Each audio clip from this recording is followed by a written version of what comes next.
روزگار کو اس زمانے میں فوکس کرنا بہت زیادہ ضروری, تھوڑا ضروری نہیں, بہت سے بھی زیادہ ضروری ہے. کیونکہ دیکھو صحابہ کرام زمانہ جاہلیت میں جب حج پہ جاتے تھے تو زاد راہ نہیں لے کے جاتے تھے. وہ کہتے تھے اللہ کے گھر جا رہے ہیں, اللہ پہ توکل کریں گے, اللہ کھلائے گا, اللہ پلائے گا. اللہ کے گھر جا رہے ہیں نا, ایسے جیسے کسی نے آپ کی دعوت کی, آپ اس کے گھر جا رہے ہو تو اپنا ٹفن تھوڑی لے کے جاتے ہو, کہیں گے بھائی اس کے ذمے کھلانا. تو ان کے ذہن میں کانسیپٹ یہ تھا کہ ہم اللہ کے گھر جا رہے ہیں تو کھلائے گا کون؟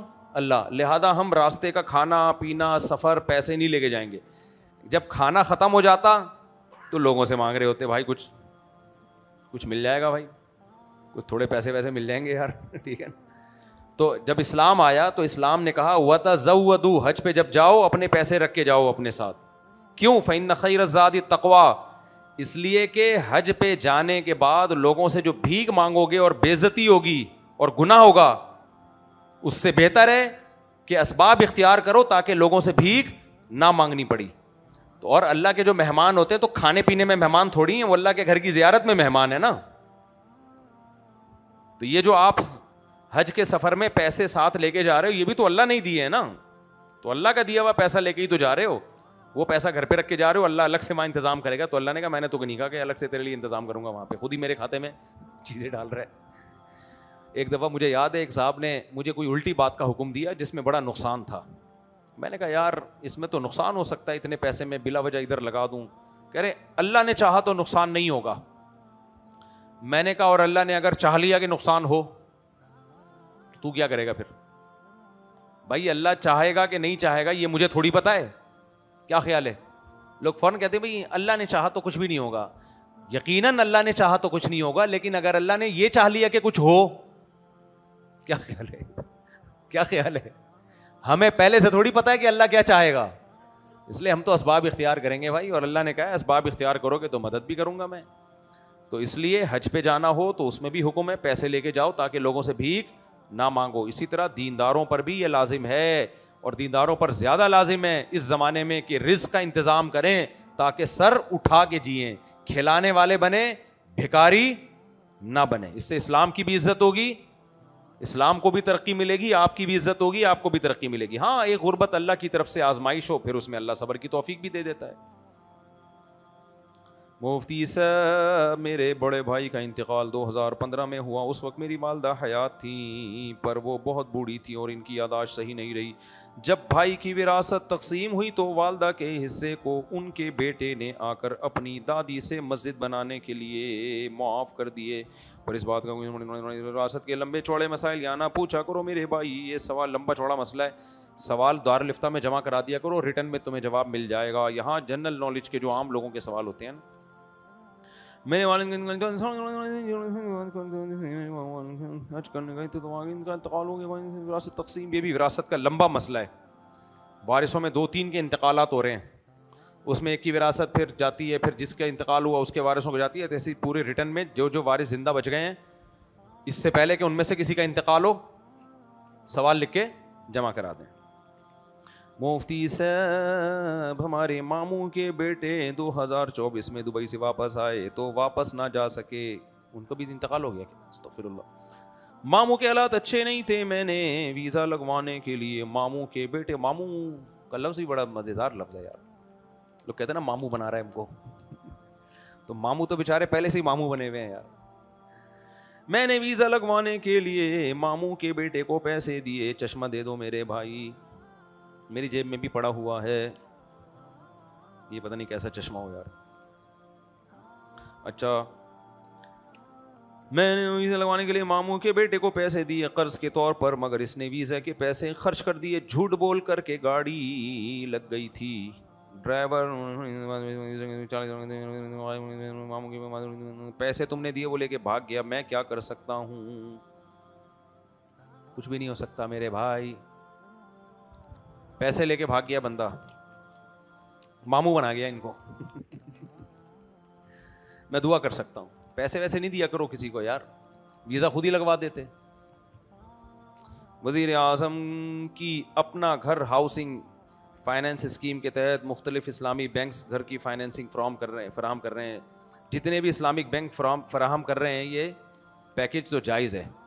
عام بینکوں سے جو سودی بینک ہیں ان سے یہ قرضہ لینا جائز نہیں ہے. اسلامک بینکنگ اس کو اسلامی طریقے سے کر رہے ہیں. حکومت نے کہا ہے نا 1-1 کروڑ روپے گھر کے مل رہے ہیں, ابھی اسکیم چلی ہے نا, تو اٹھا لو حکومت سے لیکن اسلامک بینک سے لو. تو وہ شرکت متناقصہ کی بیس پہ وہ لوگ فائنینس کرتے ہیں جو اسلامک بینک ہے. تو اچھا ہے, فری پھوکٹ کا تو نہیں مل رہا لیکن آسان قسطوں پہ مل رہا ہے, لے لو گھر. سودی بینکوں سے نہیں لو, وہ سود کے طریقے پہ دیتے ہیں. جائز ہے, میں نے بتا دیا. اور کوئی سوال یہاں سے کسی کا ہو؟ کسی بھائی نے سوال پوچھنا ہو, وہ پوچھنا چاہ رہے ہیں ذرا ان کو دے دیں مائک. یہ کرسی پیچھے تو نہیں جا رہی لیکن ٹیڑھی ہے.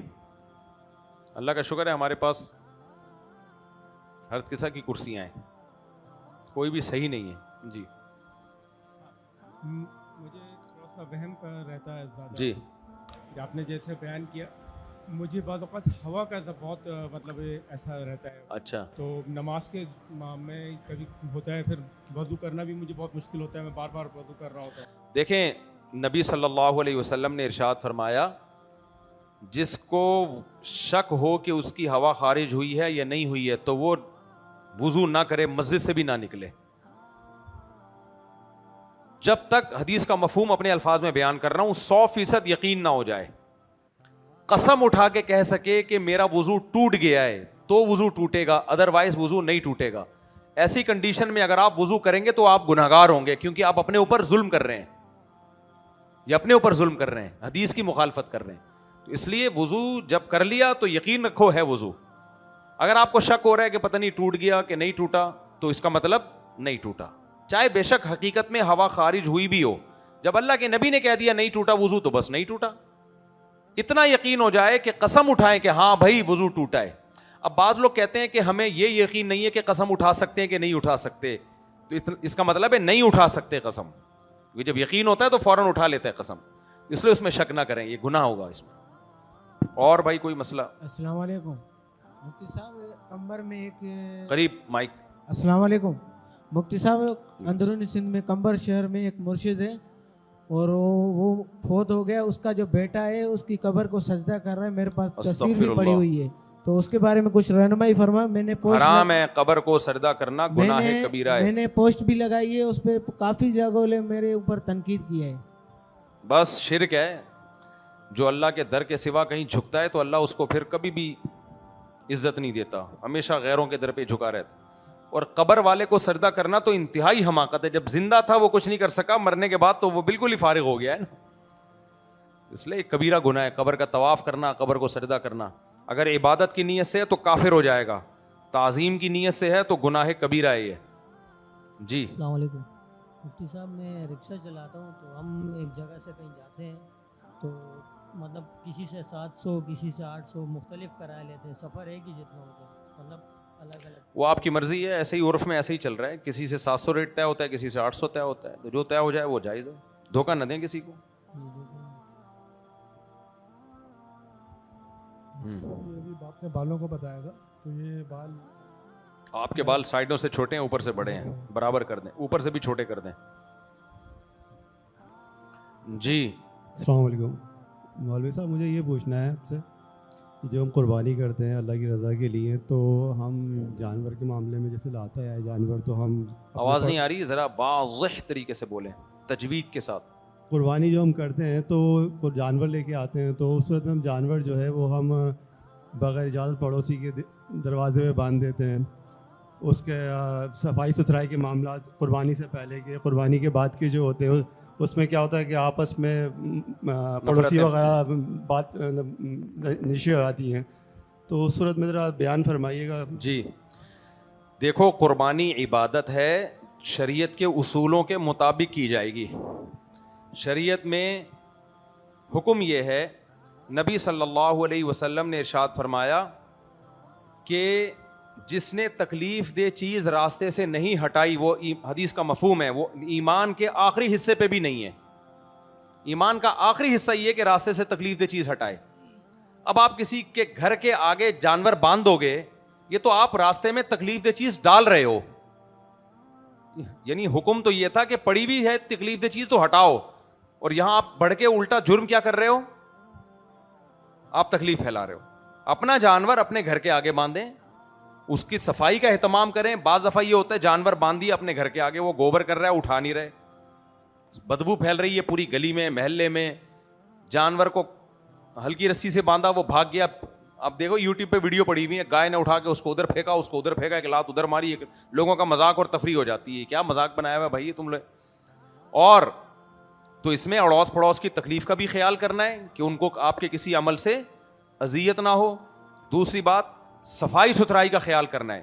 میں نے جب گھر میں گائے پالی ہے نا, گھر میں تو نہیں بالکل, یعنی گھر کے باہر قریب میں, تو آپ پوچھ لو ہمارے دوست احباب سے, گائے پہ اتنا خرچہ نہیں ہوا جتنا گائے کو صاف رکھنے کا جو سسٹم بنایا ہے نا, اس سسٹم پہ زیادہ خرچہ ہو گیا میرا.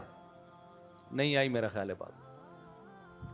جو سسٹمیٹک ایک بنایا نا کہ گائے جب گوبر کرے گی تو وہ جائے گا کہاں, اس کے پیشاب کرے گی تو ادھر سے پھسلتا ہوا آئے گا, سیوریج کی لائن میں جائے گا. وہ جو نئی نئی لائنیں ڈالی ہیں گٹر کی, کہ تاکہ ہر وقت وہاں کیا رہے, ایسا نہ ہو کہ گائے ہم پالیں اور محلے میں بدبو پھیلنا شروع ہو جائے. جی تو اس پہ مجھے بھی ساتھیوں نے بھی بہت کہا کہ یار آپ اتنا پیسہ اس پہ خرچ کر رہے ہو جتنا گائے پہ خرچ نہیں ہوا. میں نے کہا بھائی یہ نہیں ہو سکتا کہ گائے آئے اور یہاں گوبر اور بدبوئیں اور بھبوکے آتے رہیں اور گھر میں بھی گندگی آئے. اور جب کوئی چیز سسٹمیٹک ہوتی ہے نا تو صفائی آسان ہو جاتی ہے. اب دیکھو میں نے ولاگ بنائے تھے نا بکریاں چھتوں پہ پالنے کا طریقہ, اس میں کیا تھا, فائبر کی جالیاں. بکری نے جیسے ہی پیشاب کیا فائبر کی جالیوں سے سیدھا نیچے گیا تو شیٹیں نیچے ہیں, وہیں سے گیا پھسلتا ہوا ڈائریکٹ آیا پائپ میں, وہیں سے سیدھا گیا سیوریج لائن میں. نہیں آئی بات. تو 10 بکریاں پال لو گندگی نہیں ہوگی, اور 2-4 دن کے بعد ایک پائپ مارا تو وہ جو تھوڑا بہت اثر رہ گیا وہ بھی ختم. تو گھر میں جب جانور پالا جاتا ہے پہلے صفائی کا پورا سسٹم پہلے بنایا جاتا ہے, اس کے بعد, ورنہ یہ پالنا فائدے کے بجائے نقصان دہ بلکہ گناہ کا سبب ہے. کیونکہ شہر میں رہتے ہیں ہم لوگ, یہاں گایوں کے باڑے نہیں ہیں کہ پڑوسی بھی بدبو سے پریشان اور آپ کے گھر میں بھی اسمیل آ رہی ہے, بدبو آ رہی ہے. تو پورا جب تک تو آپ نے قربانی کی گائے لانی ہے, صفائی کا پہلے آپ انتظام کرو کہ گائے کو پیمپر نہیں لگایا جا سکتا, وہ گوبر کرے گی. تو کیا سسٹم ہے آپ کے پاس گوبر اٹھانے کا اور ٹھکانہ لگانے کا. اب اٹھانے کا بھی سسٹم نہیں ہوتا, وہ اٹھایا بھی تو جمشید کے گھر کے آگے پھینک کے چلے آئے, جہاں دیکھا کچرا پڑا ہوا ہے وہیں اٹھا کے اور کچرا ڈال دیا. اور قربانی کے دنوں میں جو گندگی ہوتی ہے اللہ کی پناہ ہے یار, اوجھڑیاں اٹھا کے ادھر ادھر پھینک رہے ہوتے ہیں. تو میں نے اپنا واقعہ سنایا تھا, میں کوئی شو مارنے کے لیے واقعات نہیں سناتا. ہم نے گلی میں قربانی کی تھی, قربانی کے بعد میں نے مزدوروں سے بولا کہ مجھے یہ ایسا چاہیے کہ جیسے یہاں قربانی ہوئی نہیں ہے. تو تھوڑے زیادہ پیسے دیے ان کو. میں نے کہا ایسا اس کو نیٹ کلین کر دو نا. اونٹ ہم نے نہیں حلال کیا تھا یہاں پہ, اب اونٹ حلال ہوگا, خون بھی گرے گا, چیچڑے بھی, گوشت بھی, کٹائی بٹائی. تو آپ دیکھو میں نے تھوڑا زیادہ, انہوں نے جتنے پیسے کیا میں نے کہا میں اس سے زیادہ دوں گا. تھوڑا پیسہ, جب اونٹ لا سکتے ہو تو صفائی پہ پیسہ نہیں خرچ کر سکتے کیا؟ غریب آدمی پہ تھوڑی ہے قربانی. اور غریب آدمی پیسہ نہیں خرچ کر سکتا تو خود کر لے نا, خود صفائی کر لے اس میں اگر قربانی کی ہے. تو میں نے کہا مجھے ایسی صفائی چاہیے کہ مجھے یہاں لگے ہی نہیں کہ قربانی ہوئی ہے, کوئی جانور ذبح ہوا ہے یہاں پہ. انہوں نے کیا ایسے طریقے سے صفائی کی ہے. میں نے کہا ابھی بھی باقی ہے. کھڑے ہو کے میں نے کہا بھائی ابھی بھی. تو وہ اگر ہم وہ 20 منٹ کے اندر انہوں نے کی ہے صفائی ایسی. جب روکھڑا ڈالو نا, گڑ کنجوس ہے نا ہم لوگ, ہیں مکھی چوس ہیں. مسئلہ سارا یہ ہے, پیسے بچاتے ہیں ہر چیز میں, اور پھر اللہ غلط طریقوں میں پیسہ نکالتا ہے ہمارا. وہ صفائی والے کو تھوڑا پیسے دو, کیونکہ صفائی کو آپ ایک ویلیو دو نا, اس کو ایک ویلیو دو گے تو پھر صفائی والے کی بھی ویلیو ہوگی نا آپ کی نظر میں. بھائی اس کو پیسے دو, 1500 مانگ رہا ہے 2000 دو, 2000 مانگ رہا ہے 3000 دے دو, 3000 مانگ رہا ہے بولے تیرے کو 4 دوں گا, لیکن مجھے ایک چھیچڑا بھی نظر آیا نا تو وہ 1 روپیہ بھی نہیں دوں گا میں تجھے. تو وہ ایسا اس کو سڑا رہے ہوتے ہیں نا جمع دار کو, اس کو کہتے ہیں صفائی کر. وہ کہتا ہے ٹھیک ہے میں اس کے 6000 لوں گا. 6000 پاگل ہو رہا ہے کیا, 500 دوں گا میں تجھے. 500 سے پھر بارگیننگ ہو رہی ہے, بڑا کے بڑی مشکل سے 3000 پہ لائے. تو وہ پھر کرتا بھی ایسا ہی ہے, اس کو پتا ہے ٹرخانے والا کام کرو, نکلو یہاں سے.